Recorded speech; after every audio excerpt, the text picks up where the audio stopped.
Bonjour tout le monde et bienvenue dans cette nouvelle vidéo review. Et aujourd'hui on s'attaque à du lourd puisqu'on s'en prend ni plus ni moins au diable de Hell Kitchens, j'ai nommé Daredevil Born Again. Une saison 4 officieuse aux 3 premières saisons de Daredevil sur Netflix, diffusée de 2015 à 2018, qui suite à un reboot créatif pour cette 4ème saison, s'est transformée en saison 4 plus que comme un soft reboot comme initialement prévu. Et si vous avez regardé mes précédentes vidéos, vous sauriez que c'était le projet Marvel de la phase 5 que j'attendais le plus parmi tous les projets. Parce que Daredevil c'était la meilleure série live Marvel, donc sa suite officieuse était évidemment extrêmement attendue pour ma part, et je voulais également attendre que plusieurs épisodes sortent pour vous livrer un premier bilan assez complet sur mon ressenti sur la série et sur ce qu'elle a comme défauts et qualités, car il s'agit ici de l'une des saisons les plus attendues de Marvel, pour moi comme pour beaucoup d'autres. Et pour cause, étant donné que les 3 premières saisons étaient excellentes et proposaient du lourd en ce qui concerne Daredevil, le Cade, le Punisher et plein d'autres personnages, il était évident que les enjeux pour les fans comme pour Disney étaient extrêmement importants pour cette 4ème saison de Daredevil rebaptisée Daredevil Born Again, une nouvelle renaissance. Alors, est-ce que ces 4 premiers épisodes sont à la hauteur des saisons précédentes ou au moins supérieurs aux précédentes séries Marvel qui, on va l'avouer, sont extrêmement décevantes pour la plupart? Eh bien je vous livre toutes mes impressions et mon avis maintenant. Alors je vais essayer de faire l'analyse des épisodes et donner mon ressenti chronologiquement, c'est-à-dire épisode par épisode, mais pour vous donner un avis global, je trouve que c'est quand même un cran en dessous des saisons précédentes. Mais heureusement, un cran au-dessus des séries Marvel habituelles. Je peux le dire sans sourciller, c'est largement plus qualitatif que Moon Knight, Miss Marvel, She-Hulk, Secret Invasion et toutes ces merdes. Oui, je suis vulgaire, mais bon, à un moment donné, quand t'as autant de moyens, autant de budget et autant de propriété intellectuelle, quand tu fais de la merde, il faut le dire. Mais néanmoins, et sur bien des aspects, c'est bien en dessous des 3 premières saisons de Daredevil. Donc en fait, on se situe un peu dans un entre-deux, un peu bâtard.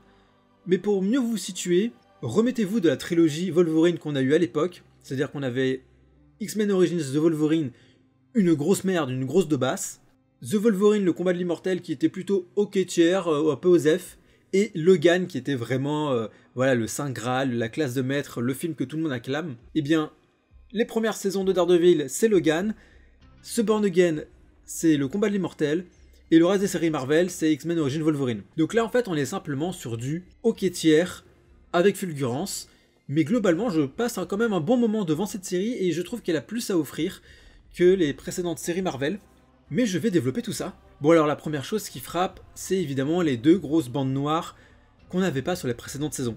Alors pourquoi ils ont choisi ça? C'est pour évidemment donner ce côté un petit peu plus cinématographique, quand bien même on est sur une série et sur des écrans d'ordinateur ou de télévision, ils veulent absolument se donner un petit peu ce côté voilà, grand écran, grand spectacle, alors qu'il s'agit encore une fois qu'une série.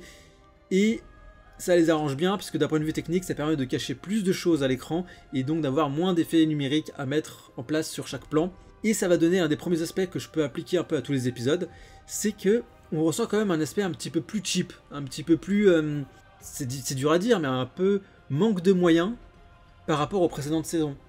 Ce qui est un peu paradoxal, enfin ironique, étant donné que là, chez Disney, on est censé être au comble de l'opulence et de la débauche de moyens, mais quand on connaît les nombreux reshoots, réécritures de scénarios, je peux comprendre qu'il y ait certaines scènes, certains plans qui ont dû se faire en catastrophe. J'ai appris récemment que par exemple le premier épisode de She-Hulk avec Bruce Banner sur l'île au Mexique avait été une demande de dernière minute de Disney aux scénaristes et au personnel des effets spéciaux, donc c'est pour ça que les effets spéciaux sont absolument à la ramasse. C'est que souvent Marvel a tendance à ne pas avoir confiance en ses projets et à reshoot énormément de choses en cours de production, ce qui peut aboutir à certains plans et à certaines scènes, ce côté un peu cheapos qui n'a pas lieu d'être étant donné les moyens de la société. C'était un gros laïus pour expliquer, pas justifier, mais expliquer pourquoi je trouve que cette série a un peu ce côté, notamment le premier épisode, ce côté un peu cheapos, ce côté un peu brouillard, un peu ce côté ils y vont pas à fond exactement, je ne saurais pas précisément comment le définir. Quoi qu'il en soit, je trouve qu'au fil des épisodes, ça se rattrape petit à petit et je le ressens de moins en moins. Mais par exemple, le premier combat important de la série, je précise que je vais minimiser les spoils, mais il y en aura quand même. Le premier combat important de Daredevil, en fait, l'idée de mise en scène est excellente, j'ai beaucoup aimé l'idée. Franchement, ce plan séquence, ce brouillard, etc. Même si c'est un faux plan séquence, on s'entend bien, mais j'ai pas pu m'empêcher de penser en regardant la scène, mais j'ai pas pu m'empêcher de voir en fait les subterfuges pour rendent la scène plus facile à réaliser. Pourquoi ? Parce que je trouve que ça manque un peu de précision dans la chorégraphie, je trouve que les mouvements de caméra sont pas des plus naturels, et je trouve qu'on profite pas assez vraiment du combat entre Daredevil et son opposant. Quoi qu'il en soit, je trouve que le combat en lui-même est très bien, même si évidemment, ce premier épisode, enfin plutôt cette intro d'épisode, on sent qu'il a été introduit à la dernière minute, et que c'était vraiment là pour créer le lien avec la fin de la saison 3. Des liens qui sont un peu bâtards. On sent qu'on veut se rattraper en disant oui, c'est bien la suite, regardez, on a fait revenir tous les anciens personnages, regardez, c'est bien la continuité de ce que vous vouliez. Mais dès l'intro passée, on se retrouve dans une nouvelle configuration, une nouvelle installation de nouveaux personnages, d'un nouveau contexte, d'une remise à zéro, qui nous fait dire que l'ancien Daredevil qu'on aurait dû avoir, qui aurait dû faire 18 épisodes pour cette saison 4, est encore là. Après, à voir si ça va être mauvais ou non, c'est un autre débat. Mais quoi qu'il en soit, je sens qu'il y a ce côté un peu bâtard, où on met les liens, mais en même temps, on n'explique pas exactement tout ce qu'il faut expliquer pour bien recommencer sur de bonnes bases. C'est-à-dire que l'antagoniste de l'épisode 1, celui qui va provoquer le drame qui va lancer cette nouvelle série, pourquoi il revient à ce moment-là, pourquoi cette victime, pourquoi ceci, pourquoi cela, alors que le personnage, on l'a déjà vu dans les épisodes, enfin dans les saisons précédentes, on sait que son principal adversaire, c'est Wilson Fisk, et pas Daredevil, donc pareil, pourquoi il l'attaque lui, pourquoi à ce moment-là, bref, il y a plein de questions qui restent sans suspens, et ça fait un peu Star Wars 7, c'est-à-dire qu'on nous rebalance un tout nouveau contexte géopolitique, sans nous expliquer vraiment comment on en est arrivé là. Et bien ici c'est pareil, que ce soit pour l'antagoniste qui provoque le drame de Daredevil pour cet épisode 1, comme la situation de Wilson Fisk. Normalement, il aurait dû être en prison. Pourquoi il est libre? Comment il a vécu le snap de 5 ans de Thanos? Ça, encore une fois, c'est plein de détails dont on n'a pas les réponses. En parlant de Fisk, donc on a l'aspect de Vanessa, sa femme, qui a repris son empire criminel suite à son absence. Alors son absence, d'accord, aucun problème, mais est-ce que c'est son absence suite au snap? Donc ça veut dire qu'il aurait été snappé par le gant de Thanos pendant 5 ans. Est-ce que c'est suite à sa convalescence à cause de Echo dans Hawkeye et la série Echo? Bah ça on n'en sait rien, c'est pas expliqué. Donc en fait on a des liens nébuleux qui posent plus de problèmes et de questions qu'ils n'apportent de développement ou de continuité. Et on retrouve un peu ça dans cet premier épisode qui je trouve en fait est le plus faible pour l'instant des 4. Combien même je trouve qu'on a de très bonnes idées de mise en scène, donc pour en venir dans le cœur de cet épisode 1, Matt raccroche le costume de Daredevil suite au drame que j'ai évoqué précédemment, et Wilson Fisk est en passe de devenir maire de New York. Donc on en a un qui se retrouve à avoir perdu son identité de Daredevil, et Wilson Fisk va perdre son identité de Cade par la mafia pour devenir le nouveau maire de New York. Cet épisode 1 va installer ces deux nouvelles voies pour nos protagonistes, et il y a plein de petites subtilités de mise en scène que j'ai appréciées, notamment par exemple quand Matt Murdock marche dans la rue et grâce à ses super sens entend les discours et les discussions de tous les citoyens, et on a un peu le retour, le ressenti des civils de New York sur les événements importants, donc en l'occurrence l'élection de Wilson Fisk en tant que maire de New York, et je trouve ça bien plus efficace d'un point de vue narratif et d'un point de vue mise en scène que les petites interviews qu'on nous fait là en mode clip de rue et interview micro-trottoir, qui je trouve font très artificielles et très déconnectées. Je sais que cela se veut en phase avec ton époque, mais je sais pas, je trouve que ça fait artificiel et très superficiel également, et que c'est pas authentique. Tandis que Matt, qui marche simplement dans la rue et qui, grâce à son ouïe, récupère voilà, les discussions beaucoup plus naturelles et de n'importe quel kidam dans la rue, je trouve ça d'une part bien plus authentique, et en plus ça utilise les pouvoirs du personnage, ce qui fait qu'il n'y a qu'avec Daredevil qu'on ne pourrait avoir ça, donc voilà, je trouve que c'est une bonne idée. On a aussi des petites métaphores ici et là avec les tags sur les rues, la cuisson du plat de Matt qui crame quand il apprend que Wilson Fisk devient maire, ce qui symbolise évidemment la colère qui commence à fulminer en lui, qu'il ne peut pas évidemment exprimer, puisqu'en l'occurrence il est tout seul devant son écran. Évidemment, on a plein de petites mentions ici et là, on a des mentions au Punisher, on a des mentions à Spider-Man. Mais globalement, cet épisode 1, je trouve que c'est le plus faible pour les raisons évoquées, mais je trouve qu'il rabat les cartes quand même de façon intéressante, puisqu'on a Matt qui raccroche le costume et Wilson Fisk qui va devenir maire et va tenter de devenir une nouvelle personne, autre qu'un parrain de la mafia. J'aurais également aimé que l'épisode mette davantage l'accent sur l'élection de Wilson Fisk, sur comment il a obtenu le poste de maire de New York en étant confronté à la populace, en ayant des débats, en expliquant c'est quoi exactement son programme et ses idées, parce que là j'ai juste l'impression qu'il a obtenu le poste de maire de New York en 2 coups de cuillère à peau, sans aucune concurrence, sans aucune opposition, et encore une fois, le manque d'explication par rapport aux saisons précédentes nous pose tous la question, comment ça se fait qu'un ancien détenu puisse devenir maire de New York. Bon, je sais que tous les politiciens sont des crapules qui ont tous des casseroles au cul, mais là en l'occurrence c'est de connaissance publique que Wilson Fisk a fait de la prison, et ça aurait été intéressant de savoir comment il aurait surmonté cette difficulté, et surtout voir à quel point le système est défaillant pour nommer Wilson Fisk à la tête d'une aussi grande ville.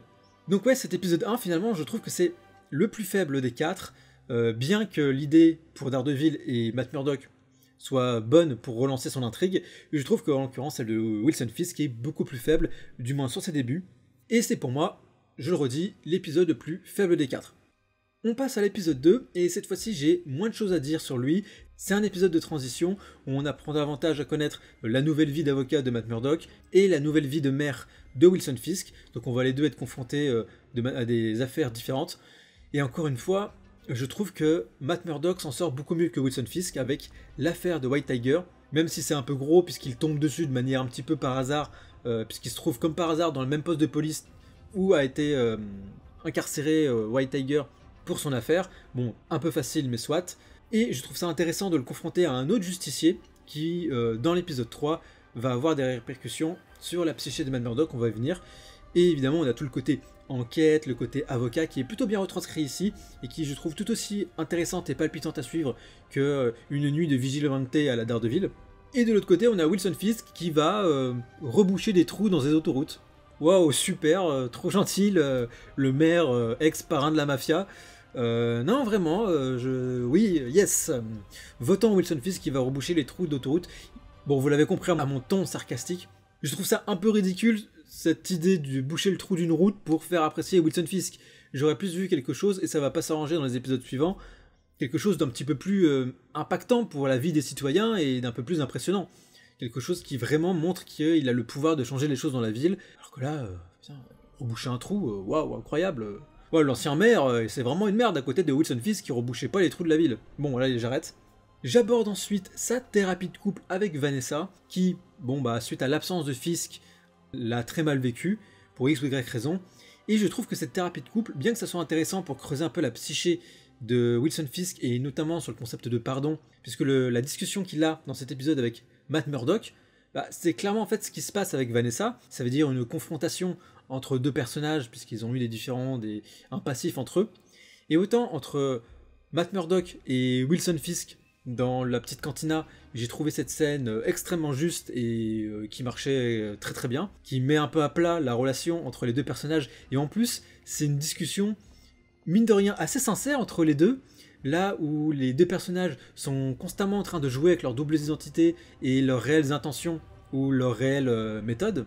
Et j'ai trouvé pour ça que cette scène extrêmement réussie, et pourtant c'est une scène de discussion, exactement comme la thérapie de couple, mais là je trouve que ça fonctionne beaucoup moins bien dans la forme, même si c'est intéressant pour Wilson Fisk de travailler ce concept de pardon, puisque Wilson Fisk, il est connu pour ne absolument pas pardonner. On se rappelle tous de cette fameuse scène de la portière où il explose la tête d'un Russe, si je me souviens bien c'était un Russe, juste parce que ce dernier a interrompu le repas de Fisk avec sa femme. Donc juste pour ça, il ne pardonne pas, et pire, il le punit d'une manière excessivement violente. Donc essayer d'inculquer, ou plutôt de travailler la notion de pardon pour Wilson Fisk, c'est extrêmement intéressant.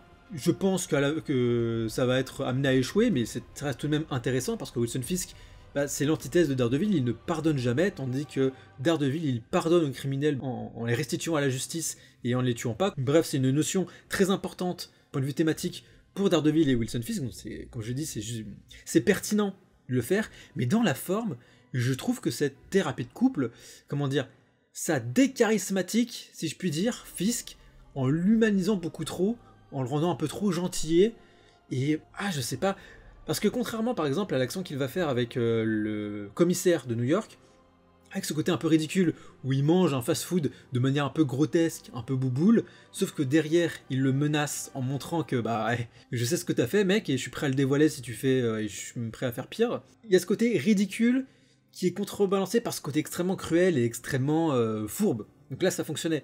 Là, ici, il n'y a pas de contrepartie qui lui redonne du charisme à Wilson Fisk dans cette thérapie de couple. C'est vraiment, on sent c'est juste un mari un peu paumé qui n'arrive pas à comprendre sa femme. Enfin bref, il est là un peu ballot, etc. Et je trouve que, ouais, dans la forme, ça le dessert plus qu'autre chose.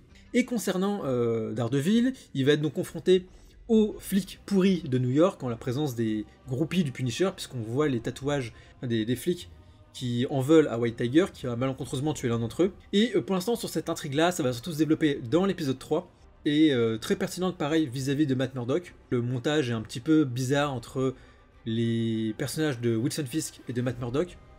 Néanmoins, j'ai beaucoup apprécié la scène de fin, puisqu'elle faisait appel vraiment au côté avocat de Matt Murdock, en essayant d'extraire un témoin, de le protéger, et de faire valoir les droits de White Tiger qui est confronté voilà, à un rouage, un mauvais rouage du système, en l'occurrence des flics pourris qui veulent sa mort parce que il a juste, entre guillemets, tué accidentellement l'un d'entre eux. Et ouais, la scène finale de l'épisode 2 où Matt se déchaîne et explose la gueule des deux flics, là c'était de la scène bien violente, bien badass, et surtout qu'on n'aurait pas eu sous l'ère Disney d'il y a 2-3 ans. Parce que ce soit l'épisode 1, cet épisode 2 et les épisodes suivants, il y a des scènes d'une certaine froideur physique et de violence qu'on n'aurait pas eu avant. Deadpool c'est certes violent, mais c'est plus de la violence récréative, où c'est bariolé, c'est fun, on s'éclate, on explose des têtes, mais c'est sympa. Ici c'est pas sympa, si on explose des crânes, si on tord des bras, etc. C'est pour survivre, c'est pour des idées, c'est pour quelque chose de beaucoup plus fort. Et en l'occurrence, voilà, que ça soit l'épisode 1, avec évidemment le premier combat, et la fin de l'épisode 2, on a vraiment une violence qui fait plaisir pour ce genre d'œuvre et pour Daredevil, puisqu'on est vraiment dans un style de super-héros extrêmement violent, et voilà, dans des thématiques et dans une ambiance beaucoup plus, je veux pas dire réaliste, mais beaucoup plus terre-à-terre et violent. Donc ça, c'est quelque chose de cool, et je le souligne. On va passer rapidement à l'épisode 3, et l'épisode 3, je l'ai beaucoup plus apprécié. Pourquoi ? Puisqu'on va avoir affaire à toute la partie procès de White Tiger, et en fait, toute cette partie procès, ça va permettre de confronter Matt Murdock à la face, on va dire, lumineuse du super-héros, puisque White Tiger représente, avec ses interventions, son témoignage, etc., toutes les bonnes choses du justicier, du super-héros, tout ce qui était en fait Daredevil à une époque. Quand White Tiger explique à Matt Murdock pourquoi il était comme ça en tant que super-héros, pourquoi il dit que ça fait partie de lui, ses motivations, etc., en fait, tout ce qu'il dit, c'est tout ce qu'était Matt Murdock et tout ce que pensait à l'époque Matt Murdock. Et cette confrontation avec White Tiger, ça permet de faire l'introspection des bonnes choses et de la bonne facette de Daredevil. Donc j'ai vraiment beaucoup apprécié ce procès, en plus d'avoir ce côté évidemment police judiciaire, avocat. Alors je dis police judiciaire puisque Vincent Onofrio qui joue le caïd jouait justement l'un des membres de la police judiciaire avec le fameux tong-tong de l'époque. Évidemment, avoir ce côté-là chez Daredevil, ça fait toujours extrêmement plaisir parce que non seulement c'est pertinent, mais en plus ça fait partie de l'ADN de Daredevil et ils s'en servent comme ressort narratif, faire de l'introspection sur le personnage de Matt Murdock, de Daredevil, donc c'est une excellente chose. Et j'ai beaucoup aimé aussi le fait que le tribunal soit devenu un peu le nouveau sanctuaire de Daredevil, puisque depuis le début de la série, il s'est éloigné de l'église simplement parce que comme il a eu cette pulsion meurtrière dans l'épisode 1, il ne se sent plus légitime à être un réel chrétien, un réel catholique, ce pourquoi il ne va plus à la messe comme ça a été montré dans l'épisode 2. Et pour compenser ça, il a trouvé dans le système judiciaire et le procès un nouveau sanctuaire, comme le montre le très beau plan où il est seul dans la salle avant le rendu du verdict. C'est quelque chose que j'ai beaucoup apprécié dans cet épisode-là. Et du côté de Fisk, ça s'arrange pas des masses parce qu'on lui donne en fait des assistants qui ne proposent pas des intrigues extrêmement intéressantes. On sent qu'on veut mettre en avant les difficultés pour être maire, mais franchement, les difficultés sont pas très stimulantes. On a la jeune nièce de Ulrich, si je dis pas de bêtises, un ancien journaliste que Fisk avait, vous vous en doutez, violemment tué. À voir si cette intrigue va être désamorcée plus tard. Mais pour l'instant, Wilson Fisk, entre ses problèmes de mère et ses problèmes d'amant, enfin de couple, on peut pas dire que il est de quoi se mettre sous la dent pour être réellement intéressant, pour l'instant. Bien que les pistes mises en place le soient, pour l'instant, c'est pas développé de la meilleure des manières. Donc cet épisode 3, je l'ai bien apprécié pour le côté, pour Daredevil, enfin pour le personnage de Matt Murdock. Et puis évidemment, comme je l'ai dit, il y a un défaut un peu général, c'est que tous les éléments des anciennes saisons ne sont toujours pas ressurgis, que ce soit Bullseye, que ce soit Karen, que ce soit le passé de Wilson Fisk. Encore une fois, on a tout plein d'éléments qui ne reviennent toujours pas, et qui pourtant sont des éléments assez importants de cette histoire. Toujours donc dans l'épisode 3, et là c'est un autre défaut, mais c'est pas vraiment de la faute des producteurs et et de Marvel, c'est que l'acteur qui joue White Tiger est décédé. Par conséquent, on ne pouvait pas s'attendre à une utilisation très importante de White Tiger.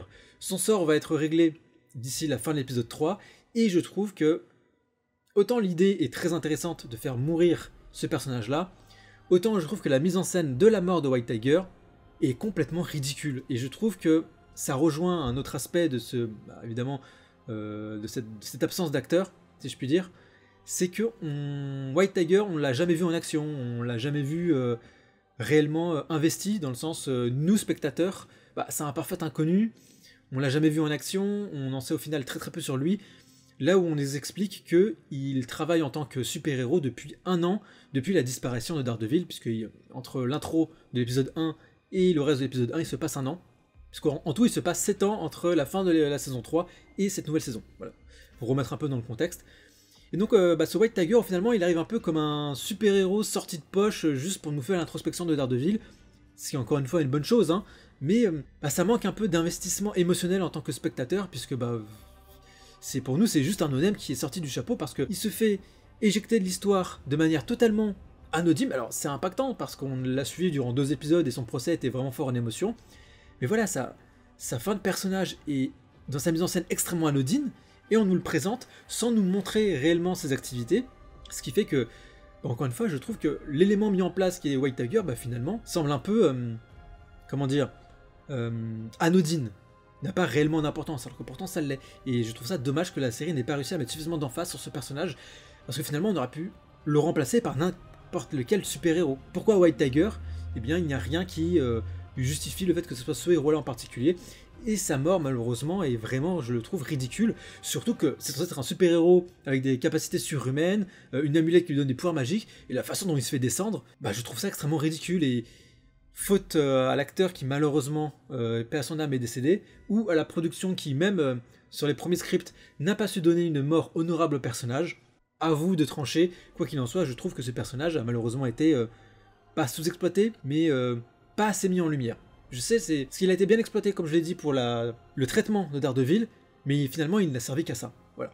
On en vient enfin à l'épisode 4, qui je trouve est le meilleur des 4, simplement parce que l'intrigue autour de Daredevil et Wilson Fisk sont cette fois-ci tous les deux intéressants. On va commencer par Daredevil, qui, après être confronté à l'aspect lumineux juste du super-héros avec White Tiger, va être confronté à son aspect sombre, vengeresse avec le Punisher, qui refait son apparition pour cet épisode. Et là, rapidement, John Bertal, le Punisher, encore une fois, c'est 20 sur 20. C'est le personnage qu'il lui fallait à John Bertal, et c'est l'acteur qu'il fallait à ce personnage-là.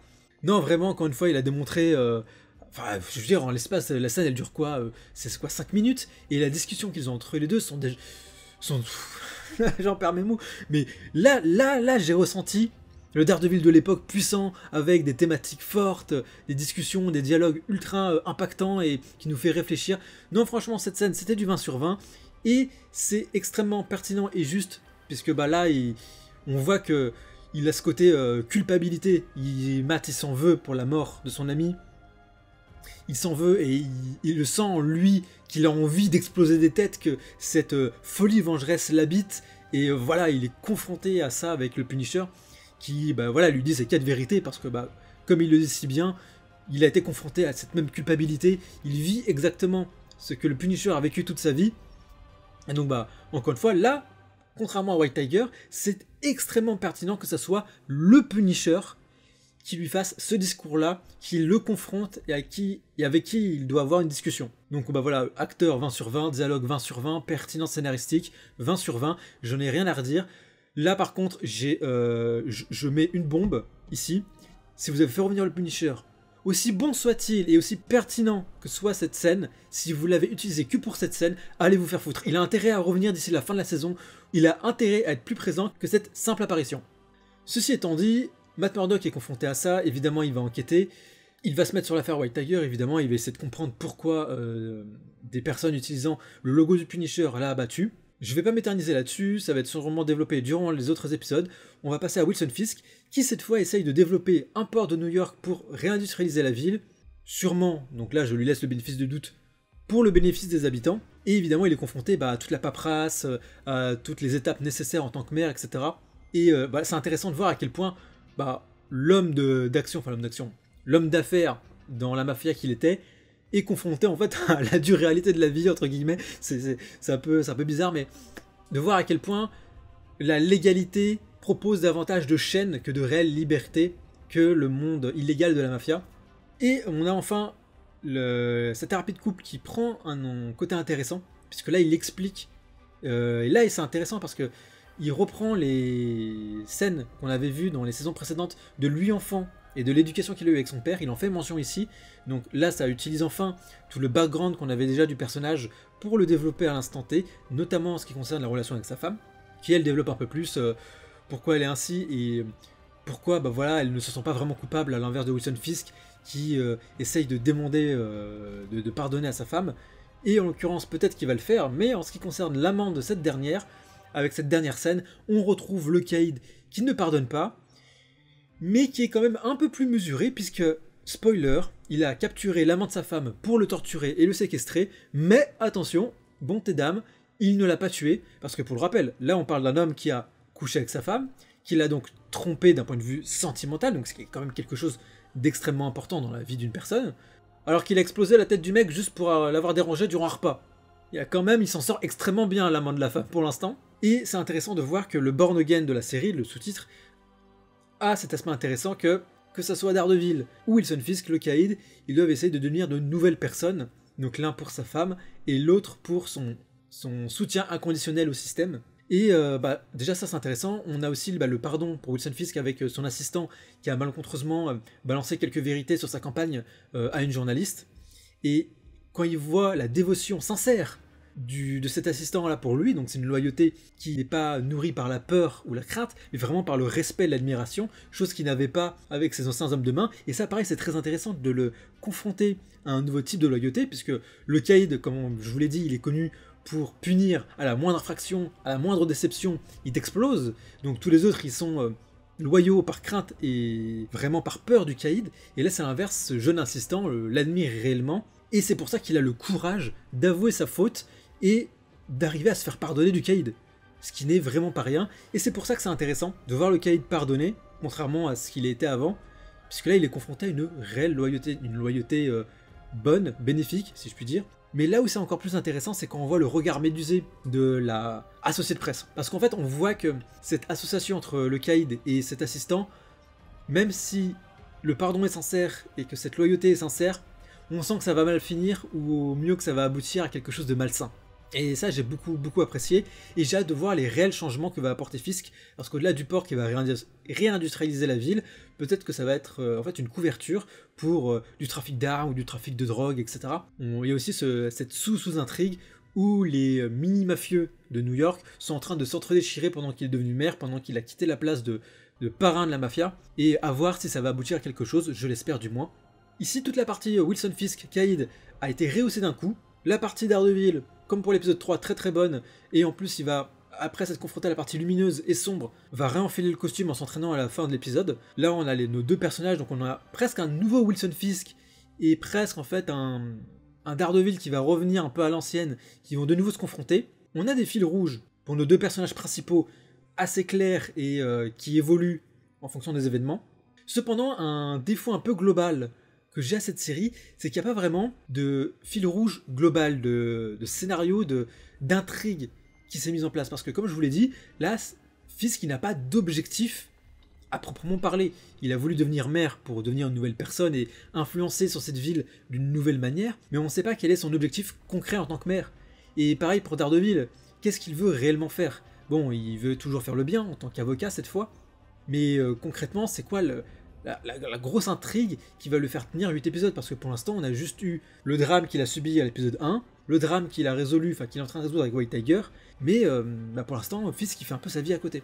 Je trouve ça dommage qu'il n'y ait pas plus d'interaction entre les deux. J'aurais par exemple adoré, alors peut-être que ça va se faire durant les 4 prochains épisodes, mais j'aimerais beaucoup qu'au lieu d'avoir une confrontation Daredevil-Caïd, qu'on ait une confrontation Matt Murdock l'avocat contre Wilson Fisk le maire. On pourrait par exemple, là on est sur une affaire de flics pourris et de représentants de la loi, ça pourrait être intéressant que Matt Murdock défende quelqu'un accusé par Wilson Fisk en tant que maire de New York, ou même vice versa. Imaginez par exemple Matt Murdock défendre le Caïd en tant que maire de New York parce que ce dernier aura subi une injustice, peut-être sur fond de guerre des gangs comme je l'évoquais précédemment. Mettre en fait voilà, sur le ring de la légalité le maire et l'avocat. Ça ce serait non seulement inédit, pertinent, et en plus pour Marvel et Disney, ce serait beaucoup moins coûteux et difficile à réaliser qu'une autre grande scène d'action en plan séquence avec des accessoires, des costumes, etc. Donc j'espère que ça va arriver. Mais voilà, globalement d'un point de vue réalisation, comme je l'ai dit, il y a ce côté un peu cheapos avec ces deux bandes noires que j'ai évoquées. En termes de rythme et de montage, c'est quand même un peu plus brouillon, un peu moins clair. Les nouveaux personnages introduits, bah, pour l'instant aucun n'a réellement brillé, hein. Que ce soit la nouvelle petite amie de Matt Murdock, ses nouveaux associés, pareil pour les associés du Caïd jusqu'à cet épisode 4. Ce qui a été installé en tant que nouveau personnage, ça n'a pas été trop utilisé. White Tiger, bon, bah, évidemment, bah, son histoire s'arrête ici, alors que pourtant c'était un bon nouveau personnage introduit. Les anciens, le Punisher, Bullseye, Karen, etc., bah, on espère qu'ils vont avoir un petit peu plus d'importance.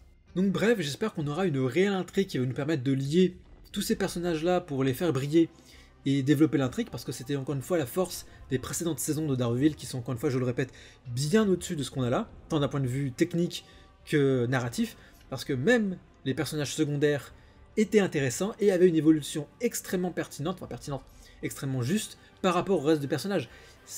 Le mot est un peu fort, il est un peu gros, mais vous allez comprendre, on est un peu sur un procédé narratif à la Game of Thrones. Qu'est-ce que c'est ? C'est en fait, on met une multitude de personnages aux aspirations et aux personnalités diverses qui vont finir en fait par se confronter tout naturellement, entre gros guillemets, comme dans la vraie vie. Et en fait, ce sont ces interactions entre ces personnages-là qui vont créer les péripéties et l'intrigue. Et en l'occurrence, tous les personnages de Game of Thrones n'ont qu'une aspiration à ce que leurs maisons respectives dominent les autres en devenant roi des sept couronnes.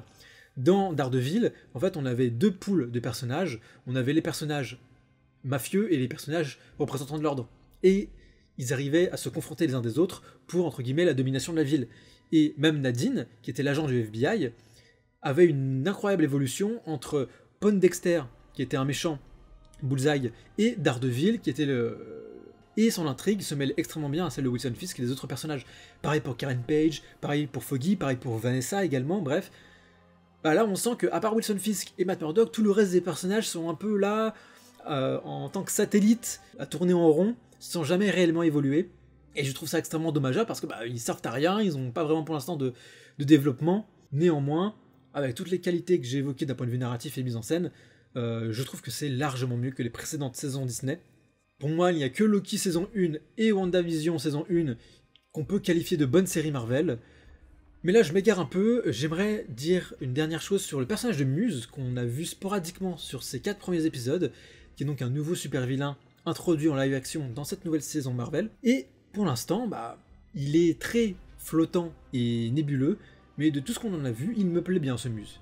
D'une, parce qu'il est extrêmement glauque et morbide, avec ce côté je récolte des corps et des cadavres pour en faire des œuvres d'art, donc c'est vraiment un gros psychopathe dérangé, qui monte en puissance petit à petit. On sent que Daredevil va y être confronté un jour ou l'autre.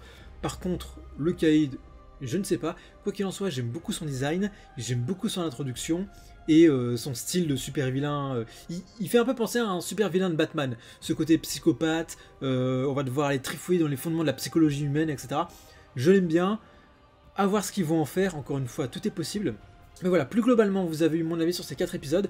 Ah oui, avant, petit aparté, dans cet épisode 4, Matt Murdock qui récupère le voleur de popcorn salé. Je suis absolument en défaveur de cet homme multirécidiviste de drogue, de cambriolage, de refus d'obtempérer et d'entrave à la justice. Il mérite les 35 jours qu'il aurait dû avoir, il est complètement irrespectueux envers Matt, n'est pas du tout reconnaissant envers ce qu'il lui a permis de faire, parce que franchement 7 jours c'est absolument rien en prison, et il se plaint qu'on lui vole ses tickets resto, qu'on lui enlève ses tickets resto par la loi, mais mec t'avais qu'à pas l'enfreindre cette loi. Je veux dire, vu le casier judiciaire que t'es juste un multirécidiviste qui sait pas se tenir. Tu mérites les 35 jours que t'aurais dû prendre, et en plus de ça, Matt Murdock a fait un excellent travail en réduisant ses peines qu'à 7. Et tu pourrais te dire que la justice elle est clémente pour quelqu'un qui enfreint autant la loi que toi. Tout le monde n'enfreint pas la loi autant que toi. Enfin bref, son laïus sur le système qui ne marcherait pas, je l'ai trouvé totalement incohérent et hors de propos, parce qu'en l'occurrence, il est en tort à 100% en fait. À aucun moment, ce qui lui arrive n'est pas mérité. Ouais, non, franchement, là, je trouve qu'il a été totalement ingrat envers Daredevil pour ce qu'il a réussi à faire. Je vais pas m'étaler dessus. Je trouve ça juste un peu bizarre en fait, ce qu'ils ont essayé de nous dire. Il y a plein de façons de dénoncer le système et de montrer ses défaillances que Matt essaye de résoudre. C'est d'ailleurs pour ça qu'il est Daredevil, parce qu'il sait que tout le système n'est pas totalement fonctionnel pour traiter la justice et réparer les torts quand on en fera la loi. C'est pour ça que Daredevil existe. Mais là, je me suis juste dit, bah non, là tu dois juste aller en tôle pour la semaine quoi. Ouais, je sais pas ce qui s'est passé. C'était mon avis sur les 4 premiers épisodes de Daredevil. Et j'espère de tout cœur que les 4 prochains, ou 5, je sais plus si on a 8 ou 9, seront à la hauteur et vont rehausser le niveau pour pouvoir dire c'est le digne successeur des anciennes saisons. Moi je vous dis à la prochaine pour de nouvelles vidéos. Portez-vous bien. Ciao!